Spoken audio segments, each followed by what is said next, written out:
ಭಾರತ ಮಾತೆಗೆ ಶಿರಬಾಗಿ ನಮಿಸುತ್ತಾ ವೇದಿಕೆಯಲ್ಲಿರುವ ಸಭಾಧ್ಯಕ್ಷರೇ, ಮುಖ್ಯ ಅತಿಥಿಗಳೇ, ಪೂಜ್ಯ ಗುರುಗಳೇ ಹಾಗೂ ನನ್ನ ಪ್ರೀತಿಯ ಸ್ನೇಹಿತರೆ, ಎಲ್ಲರಿಗೂ ಹೃದಯಪೂರ್ವಕವಾದ ವಂದನೆಗಳು.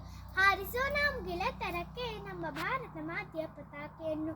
ನಮ್ಮ ತಾಯ್ನಾಡಿನ ವೀರರ ತ್ಯಾಗ ಬಲಿದಾನದಿಂದ ನಾವಿಂದು ಹೆಮ್ಮೆಯಿಂದ ಆಚರಿಸುತ್ತಿದ್ದೇವೆ 78ನೇ ಸ್ವಾತಂತ್ರ್ಯ ದಿನಾಚರಣೆಯನ್ನು. ಇಲ್ಲಿ ನೆರೆದಿರುವ ಎಲ್ಲರಿಗೂ 78ನೇ ಸ್ವಾತಂತ್ರ್ಯ ದಿನಾಚರಣೆಯ ಶುಭಾಶಯಗಳು. ಸ್ನೇಹಿತರೆ, ಭಾರತದಲ್ಲಿ ಪ್ರತಿ ವರ್ಷವೂ ಸಹ ಆಗಸ್ಟ್ 15ರಂದು ಸ್ವಾತಂತ್ರ್ಯ ದಿನಾಚರಣೆ ಮಾಡಲಾಗುತ್ತದೆ. ಈ ದಿನದಂದು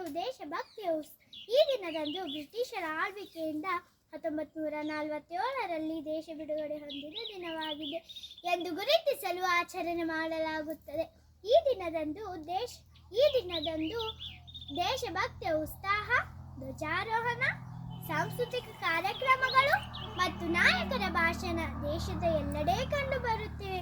ಅಂತೆಯೇ ನಾವು ಸಹ ಇಂದು ಇಲ್ಲಿ ಸ್ವಾತಂತ್ರ್ಯ ದಿನ ಆಚರಣೆಗೆ ಸೇರಿದ್ದು ಸ್ವಾತಂತ್ರ್ಯ ಹೋರಾಟಗಾರರ ತ್ಯಾಗವನ್ನು ಸ್ಮರಿಸಬೇಕಿದೆ. ಸ್ವಾತಂತ್ರ್ಯದ ಮಹತ್ವದ ಜೊತೆಗೆ ಇಂದು ನಮ್ಮ ಹೊಣೆ ಜವಾಬ್ದಾರಿಗಳೇನು ಎಂಬುದನ್ನು ಅರ್ಥ ಮಾಡಿಕೊಂಡು ದೇಶಕ್ಕೆ ನಾವು ಸಹ ಏನಾದರೂ ಕೊಡುಗೆ ನೀಡಬೇಕಾಗಿದೆ. ಸ್ನೇಹಿತರೆ, ನಿಮಗೆಲ್ಲ ತಿಳಿದಂತೆ ಆಗಸ್ಟ್ 15ರಂದು ನಡುರಾತ್ರಿಯಲ್ಲಿ ಬ್ರಿಟಿಷರು ನಮಗೆ ಸ್ವಾತಂತ್ರ್ಯ ನೀಡಿದರು. ಸ್ವಾತಂತ್ರ್ಯ ನೀಡಿದ ಬಳಿಕ ಮುಖ್ಯ ಸವಾಲಾಗಿದ್ದು ಪ್ರಜೆಗಳೆಲ್ಲ ಅನ್ನ, ನೀರು, ವಸತಿ, ಬಟ್ಟೆಗಳ ಸಹಿತ ಆರೋಗ್ಯ ವ್ಯವಸ್ಥೆ ಮಾಡಿಕೊಡುವುದು ಅಗತ್ಯ. ಅಷ್ಟೇ ಅಲ್ಲ, ಅನಿವಾರ್ಯವೂ ಆಗಿತ್ತು. ಕ್ರಮೇಣ ಮೂಲ ಸೌಕರ್ಯಗಳನ್ನು ಒದಗಿಸಿದ ಬಳಿಕ ಒತ್ತು ಕೊಟ್ಟಿದ್ದೇ ಸಕಲರಿಗೂ ಶಿಕ್ಷಣ ಒದಗಿಸಬೇಕಂತ. ಹಾಗೆ ಬಡತನ ನಿವಾರಣೆ, ಲಿಂಗ ಭೇದ ತೊಲಗಿಸುವುದು,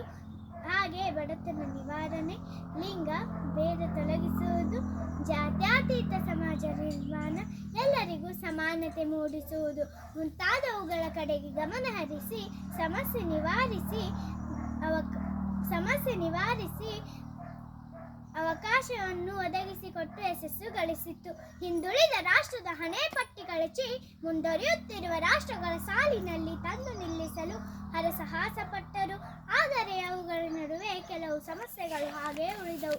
ಉದಾಹರಣೆಗೆ, ಎಲ್ಲರಿಗೂ ಶಿಕ್ಷಣ ಕೊಡುವುದು, ಬಡತನ ಬುಡದಿಂದ ತೊಲಗಿಸುವುದು, ಹಸಿರು ಕ್ರಾಂತಿ, ಆರ್ಥಿಕತೆ, ರಾಜಕೀಯ, ತಂತ್ರಜ್ಞಾನ, ಕೃಷಿ, ಶಿಕ್ಷಣ, ವಿಜ್ಞಾನ ವಿಭಾಗದಲ್ಲಿ ಹೀಗೆ 10 ವಿಭಾಗಗಳಲ್ಲಿ ಸೇವೆಯಲ್ಲಿ ತೊಡಗಿಸಿಕೊಳ್ಳುವುದು.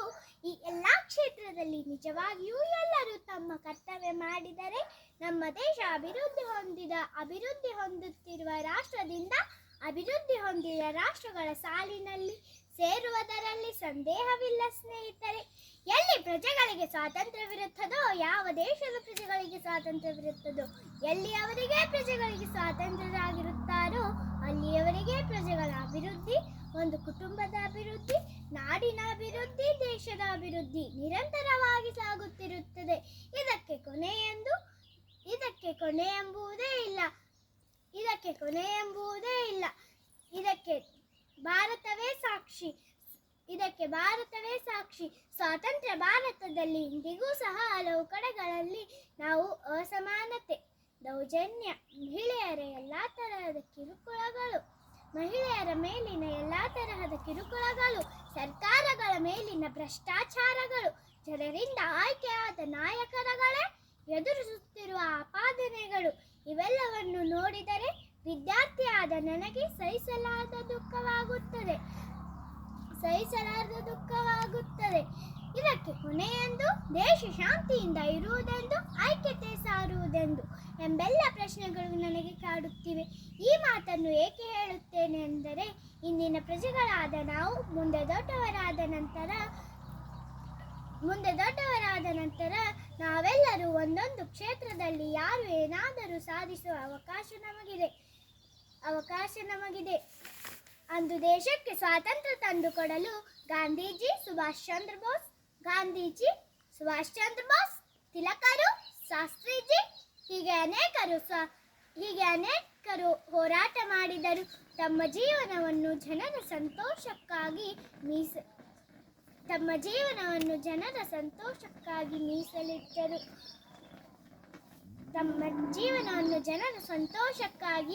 ಮೀಸಲಿಟ್ಟರು. ಜನ ಹಾಗೆ ಇಂದು ನಮ್ಮ ಸಮಾಜದಲ್ಲಿರುವ ಹಲವಾರು ಸಮಸ್ಯೆಗಳನ್ನು ಹೋಗಲಾಡಿಸಲು ನಾವು ಜ್ಞಾನವನ್ನು ಹಂಚಿಕೊಳ್ಳಬೇಕಿದೆ. ಹಂಚಿಕೊಳ್ಳಬೇಕಿದೆ. ದೇಶ ಸೇವೆಗೆ ಮುಂದಾಗಬೇಕಿದೆ. ಉತ್ತಮ ಕೆಲಸ ಮತ್ತು ಜವಾಬ್ದಾರಿಯನ್ನು ನಿಭಾಯಿಸುವ ಶಕ್ತಿ ಬೆಳೆಸಿಕೊಳ್ಳಬೇಕಿದೆ. ಅಂದು ದೇಶದ ಸ್ವಾತಂತ್ರ್ಯಕ್ಕಾಗಿ ಒಂದಾದ ನಾಯಕರಂತೆ ಇಂದು ನಾವು ದೇಶದ ಶಾಂತಿಗೆ ಧಕ್ಕೆ ತರುವ ಯಾವುದೇ ಶಕ್ತಿಗಳ ವಿರುದ್ಧ ಹೋರಾಡಲು ನಾವು ಸೇರಬೇಕಿದೆ. ಅದಕ್ಕೆ ನಾವು ವಿದ್ಯಾರ್ಥಿ ಜೀವನದಲ್ಲಿ ಚೆನ್ನಾಗಿ ಓದಿಕೊಳ್ಳುವರ ಜೊತೆಗೆ ಪ್ರಪಂಚದ ಜ್ಞಾನವನ್ನು ಬೆಳೆಸಿಕೊಳ್ಳೋಣ. ಪ್ರಪಂಚದ ಜ್ಞಾನವನ್ನು ಬೆಳೆಸಿಕೊಂಡು ನಾಯಕತ್ವದ ಗುಣವನ್ನು ಬೆಳೆಸಿಕೊಳ್ಳೋಣ ಎಂದು ನಿಮ್ಮೆಲ್ಲರಿಗೂ ಕರೆ ನೀಡುತ್ತಾ ನನ್ನ ಭಾಷಣವನ್ನು ಮುಗಿಸುತ್ತೇನೆ. ಜೈ ಹಿಂದ್, ಜೈ ಕರ್ನಾಟಕ.